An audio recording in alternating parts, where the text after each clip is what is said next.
Hey everybody. So I was coming up with a couple different topics to tackle for today's Kirblog, and I wanted to do something kind of off the heels of the one that I did recently about what's the deal with MMORPGs. And by the way, Liz sends her thanks for enjoying the episode, and I may indeed have her on future ones, but tackling this one on my own. So yeah, I've been thinking of a few different ideas. There's one that I came to that I'm, again, as I'm always curious to hear your thoughts, but this one in particular, I'm very curious to hear about what the comments are going to be. It's about calling it Player One versus Player U. It's about the appeal of playing as a character that has their own identity and personality against playing a character that is built mainly to be yourself. So I've been learning a lot about game design from these different projects that have been on board, like Cryamore and Hat in Time and Soul Saga. But actually, by the way, Hat in Time is the alpha release is out. You should go check that out and get it because it's pretty awesome. I helped do some voice direction on that, so go pick it up. Anyway, so that aside, I've been learning a lot about game design, and in particular, just kind of observing closely like how the development of those games has gone. And, just comparing them to, like, games that I grew up with, because obviously, these developers are kind of around my age range, and they grew up with a lot of the same stuff that I did. And a while ago on the Tome Facebook page, if I'm remembering correctly, I what was it? I did a little poll. I was asking some questions, just not for, like, anything definite, but I mainly kind of wanted to just gauge people's thoughts about if there were to be a Tome game, like a game based on the IP, not literally like the game in the show being made, but like just a game based off of the property in the world of Tome. I was asking a lot of people about, like multiplayer versus single player experience, and different genres and types of things like that. But most particularly, I was asking about, would you rather play as the characters from the show, or would you rather play as a character that is basically you, or if not necessarily like a self-insert of you, like just a character that like you you created entirely from the ground up, like one of your own characters or something. Like what do you value more than that? What would you want to play more than that? I was faced with kind of an interesting conundrum because, to be candid about it, I'm more passionate about making games, if ones that I've thought about and developed a little bit, and potentially about characters that I created, and that is because I personally more enjoy playing games that have a defined universe and either a defined hero or team of characters that you are following the adventures of, and not necessarily playing through the game as myself. You know what I mean?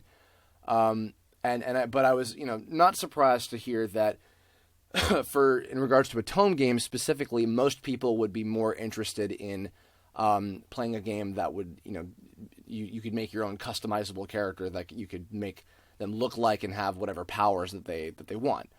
Because part of the appeal of the show, I think anyway, is kind of imagining what it is that you could do if you were playing this game, if you existed in this this world with this game or whatever, and you could play against other people in the same kind of way. This kind of futuristic virtual reality, massively multiplayer game, and I get that, and I think that that's cool. So I was unsurprised by that, and then I tried to think about, what is it that's not necessarily better about the two different types, but what is it that's what is it about each that has its values to it that makes them good? And I realized that I played a fair number of games that fit to both categories, and also a few in between that I think kind of like squeak by with bits of both. More so than anything, I think what is valued by just anybody playing a game is just if the game is fun to play, regardless of what scheme that goes with. If you're playing as a character that you're imagining or kind of identifying with as yourself, or if you're playing as a character that has their own defined, unique personality, and that makes them memorable. But I just if the game itself is fun to play, I don't think that it really matters, in either case. But it's interesting for me to think about the differences between each. So. I think that RPGs in particular are the most kind of varied in what goes back and forth and what you can, what different game directors and scenario writers and designers choose to go with in terms of how their main character is portrayed.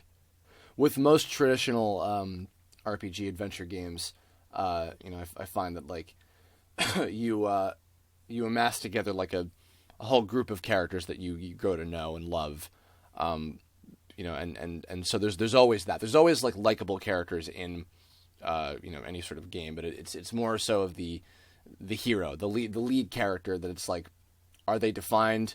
Are they interesting enough on their own to where like they're so memorable and stand out that you want to follow their adventures and you want to like you get invested into them, or is it better to have them be silent and kind of self-insertish? Because that's the thing. Like, I've never been a big Final Fantasy player, and I'm familiar very much with a lot of the characters, and I play like Tales of Symphonia, where the heroes like people like Cloud and Titus and Lloyd and etc. Yuri Lowell, like those are characters that are defined and people remember them and people like them a lot, and I think that all those characters are very iconic for the series that they come from. And that's proven to do very well for Square. I think for the most part, them having their characters be very defined, and just ones that you can remember. Especially because from each game, like from all of them, really, they've had, they've taken kind of a different approach to like, okay, how are we going to make the main character from this Final Fantasy game be like, because from Cloud to Leon to Zidane to Titus to Lightning, they're all very distinctly different from each other, I find. And, you ask anybody and they'll give you a different number on what their favorite Final Fantasy is. And some people, have some negative opinions of a lot of those characters. But regardless, they've all been successful in their own individual ways to, and different people identify with them. So I'd say that they're all relatively successful. You look at like the old Final Fantasy games where they're like even a lot of the main characters didn't even have names. They were just, the classes. Other some first person shooter games and other things like that were like the recent Fire Emblem game, for instance. You just the main character, like they might have a voice, they might have like a particular design based on, what, stock things you pick or whatever, but they don't speak and what they do and how they react, etc. Their choices are completely up to you. Now, a defined character, like in those Final Fantasy games I mentioned, like their choices are also up to you. So you are, doing what you would do in that situation, but they'll still have dialogue and speak about it in the way that they, would be written within their personality based on what the game creators are doing. You know what I mean? So everything all kind of still fits within what their personality is. For a character that doesn't speak, and a character that might not even have a name, I don't know, like, and then you also have like the kind of in between areas like Chrono, who is a character that people are very familiar with, and he's iconic in terms of his design because Toriyama's artwork is great, and he's and it's just assumed that he's a hero, he's a good guy, he's a nice guy, he brought everybody together, but he doesn't speak. What he says and does is completely up to you, and it's interesting because maybe I'm just spouting information. I'm not giving my thoughts. The reason that I find following a character like a defined character like the Final Fantasy ones I mentioned to be more interesting, I think in particular, is usually because the games that I've grown up with that I've enjoyed the most have been the ones that like I walk away with something in terms of I really enjoyed that story. I really enjoyed those characters. In terms of like kind of in the same way that I would enjoy a movie or a TV show, even though it's a game and it's interactive and it's just kind of fun for entertainment's sake and the controls are satisfying, etc. That's a whole other subject. You can go watch my Kirblog about what makes for satisfying game controls if you want to hear more about that. But then at the same time, use another RPG example, and this is very interesting one is Pokemon. Now that's a case where I found just the world and the game itself to just be so fun. I wasn't even thinking about like the character. I was just thinking about playing it. But I think that, like with Pokemon, I once heard that like the reason that kids like Pokemon so much, it's a reason that they wouldn't describe or think of, is that they wish that they were living it, which I think is totally true. And I think I on that same note, I do understand very much so why people would prefer to play as either a silent protagonist, even if they have their own name and identity, or just a character that is completely just definable by whatever you would do and you would say and you would make them look like, etc. Because if like you can get really enveloped in a fully fleshed out world, and especially if there's like a lot of different like things that are entirely triggered by whatever choices you make, which modern games have been getting more and more expansive with. I completely get the appeal of that. And it's interesting because for some of the ideas and concepts I've developed for making my own games, I've had to really take that into consideration, because when you're making something, just like if you're making anything and you're basically selling it as a product, even if it does have some self-expression to it, like what Tom does for me, obviously, you have to make something that's relatable. My kind of closest equivalent to that with like the show, for instance, is like Alpha is, he's shy and he's introverted. He does have his own identity, but he's also like, he is kind of like not self-inserty, but like, because that's Curb. Alpha's like kind of like one of those sort of characters that like the viewer can relate with the most compared to the others, compared to the other main cast members, because he is, he and Flamey in particular are both like kind of the most normal, even though, they go through some crazy shit that happens in the show. You can kind of imagine, like, it's just easier to imagine, like, oh, that's how I would be in that situation, or that's what I would do, or whatever, Whether or not it comes off that way is up to your own discretion, but that's where it comes from. So, and for games, which is a whole nother, animal, I've really had to think about that.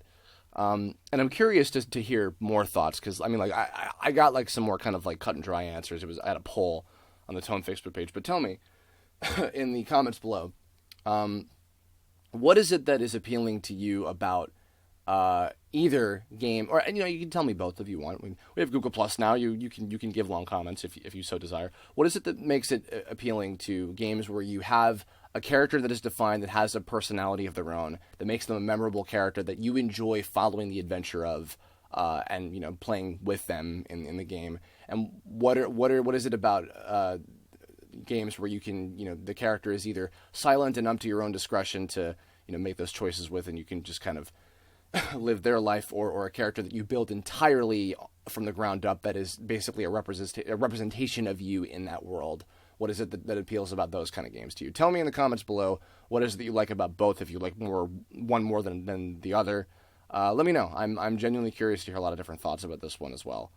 If you have any other ideas for future Kirblog topics, hit me up on Twitter, or you can comment about it below. Hit me up on Tumblr or Facebook.